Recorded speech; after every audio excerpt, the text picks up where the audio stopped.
En ce qui concerne les critères qui permettront de déterminer si cette réforme est efficace, il en est un qui est important, c'est le travail des seniors. Est-ce que le gouvernement, là, doit compter sur, on va dire, la complicité ou l'aide des entreprises, et notamment des grandes entreprises qui ont parfois tendance à se séparer un peu plus tôt que prévu des gens qui approchent de l'âge de la retraite? Alors c'est un mal français de se séparer des seniors, de perdre leurs compétences, et donc il y a souvent un problème de tuilage. Et on l'a vu par exemple dans l'industrie nucléaire.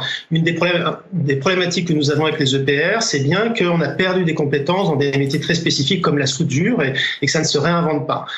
Donc garder les seniors dans les entreprises, ça signifie, et on l'a très bien vu avec le reportage, adapter les postes de travail, tenir compte de leur réalité. Et on ne peut pas demander la même chose à quelqu'un de 30 ans à quelqu'un de 60. Voilà, il faut.